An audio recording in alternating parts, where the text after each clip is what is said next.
Can't blame him if he had gone for the draw, but power move by Wei Yi, showing his ambition. He wants to win this game. He smells weakness potentially from Hikaru. He's up a few seconds on the clock, Wei Yi. He's got a beautiful pawn center. He solidifies everything now, defending his bishop, getting ready to push in the middle of the board with those pawns. This is really interesting because it's almost a psychological play as well, right? Wei Yi saying, oh, I can see that you're thinking of repeating moves. He didn't stop there and think and consider the draw. It was forceful. It was almost, it wasn't quite a pre-move, but he took pretty much instantaneously on B2 as soon as Hikaru decided to repeat.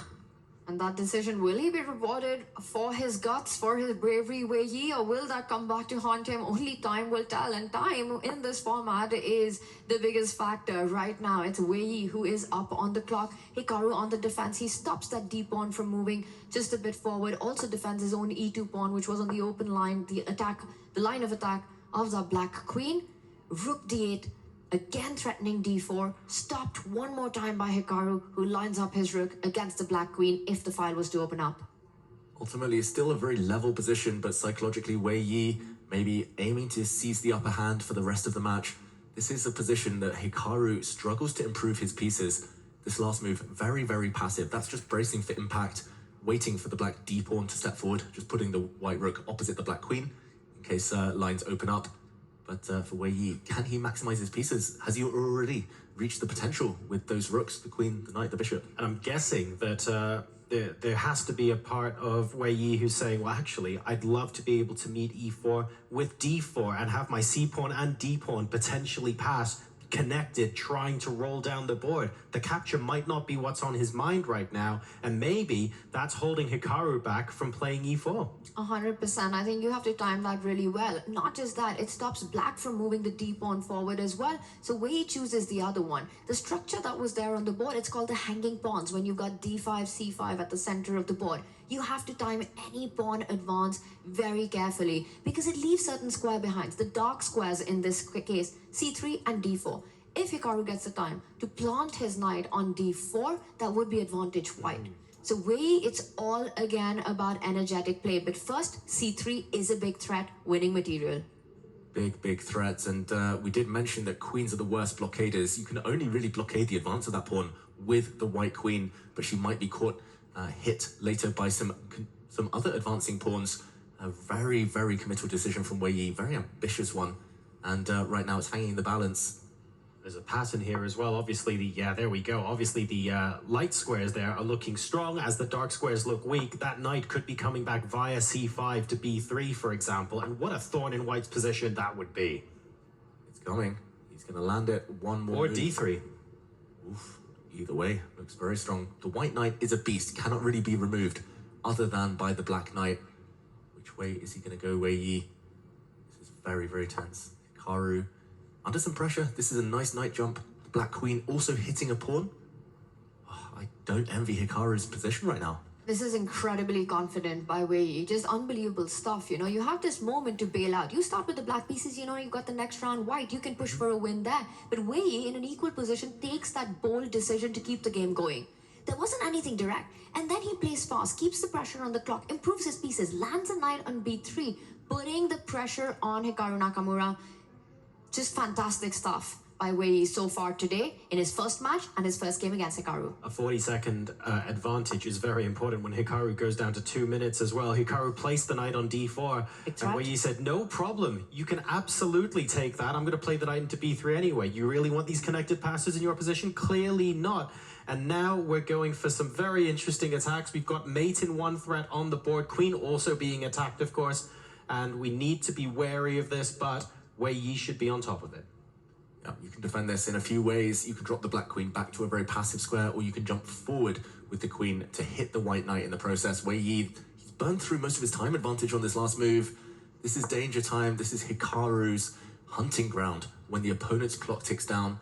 We saw the black queen retreat. The white rook improves itself. Sooner or later, though, the white knight will get booted away, and that's when the action will begin. If this comes down to a time scramble, no one beats Hikaru. He's just an absolute monster then. And it's sort of reaching that territory, you know, it's under 2 minutes right now. And look at that, the knight comes back, but that gives Hikaru the chance to attack the queen once it's picked up that pawn on A3. That rook is untouchable due to a pin on the black knight. The black queen will have to retreat now. Unless your name is Zalariza Faruja and you're a speed demon as well, you do not fancy your chances in this ensuing time scramble. The knights disappear. A pawn about to drop on b5. Wei Yi is going to be a pawn up, but 20 seconds down. Look at the speed with which Hikaru is now suddenly playing. He's paced this up, and how. He's got this beautiful blockade. Yes, Wei Yi's up a pawn, but all those dark squares fantastically captured by Hikaru. He shakes his head. He feels he's in a good position. All the majors in great positions. Now he's about to win a pawn back. A double attack on the bishop and the pawn. Hikaru wincing there because if he takes the pawn back, the center might explode. Black D pawn might push forward. Or does he have some tricks up his sleeve? He might be winning a pawn in some variations, Hikaru, but this is a nightmare for Wei Yi to defend almost 30 seconds down. One isolated pawn, a very bad bishop for black. It's been a bit of a turnaround over the last few moves, just out of nowhere. Again, comes down to these blitz territories where Hikaru just puts the pressure on the clock. Rook d4 beautifully placed, killing that bishop that Wei Yi has, which is now stuck behind the pawn. This is going to be so difficult for Wei Yi. If he holds this, fair play to him, but he just has to sit tight and pray. White can do anything here. Hikaru can play this position for another 50 moves, can sit on it, can improve his king, his bishop. It's going to be a scramble on the clock. He'll play it for another 100 moves if it's required. Wei Yi with 1 minute and 4 seconds on the clock. Hikaru's got only one agenda, which is to flag him, and a big miss there. Yeah, Hikaru could have actually gone forward with a pawn with a check. There would have been a rook sacrifice, and the tactics working in Hikaru's favor. He's shaking his head. He realized he just missed a winning move, Hikaru, but it's actually all about the clock. He's not even necessarily trying to trick Wei Yi here. He goes for that check, maybe one move too late. Rook takes bishop now with a trap would be met by another rook takes bishop. We would have seen a dead drawn rook endgame. Pressure continues. Wei Yi though, he's the one with the red clock, under 45 seconds. It's almost a 20-second advantage now to Hikaru Nakamura. That is an eternity for him, and he's going to build on that. He's going to keep playing. Wei Yi meanwhile puts pressure on the pawn. The king moves forward, checks. Wei Yi now saying, I'm ready to repeat. The tables have turned. Hikaru's struggling to keep this game going though, the white king stepping back. There is a big glaring weakness. And Wei Yi, why does he not repeat the position? Unbelievable! For the second time in this match, in this game, Wei Yi declines a draw, a repetition down on the clock. Wei Yi here just repeating now with his rook. He hasn't improved his own chances, maybe trying to get Hikaru to think a bit longer here, but still 6-second difference. Oh, wow, it just feels like whoever's quicker, more decisive in the next few moves is going to take this game.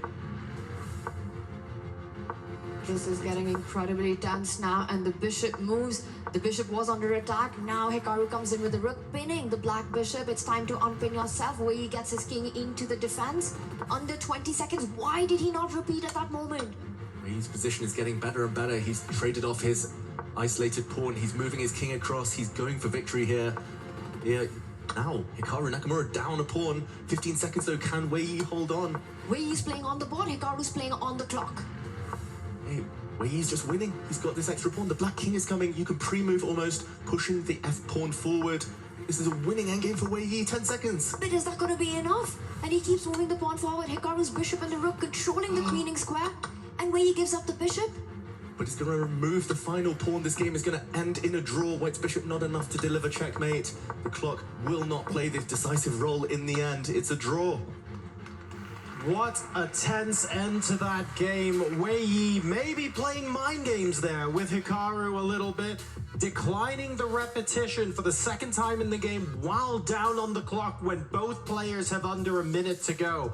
That sends a very big I do not fear this message, but Hikaru handling that time advantage in the endgame masterfully, forcing Wei Yi into a position where he could not convert an on-the-board advantage. Psychologically super gutsy, the way Wei Yi declined repetition twice. Not something you see players do against Hikaru Nakamura, but there was this moment that Hikaru had a massive opportunity to wrap the game up. You could see him shaking the head at the end of that, but this endgame, it was Wei Yi on the push. He had the winning position, but not enough time on the clock. And eventually, it ended with no material, but missed opportunities, David, for both these players. Yeah, it was a game in 3 phases. The opening was a big success for Wei Yi. The middle game, he was a pawn up, trying to apply pressure, but ultimately Hikaru won the pawn back. The end game, it was all about flagging. Missed opportunities for both sides. 4 seconds against 7 seconds at the end, but a draw feels like a fair result. Look, I've got a very important question here. Wei Yi couldn't convert in time, but declining the repetition and getting into a winning position against Hikaru Nakamura,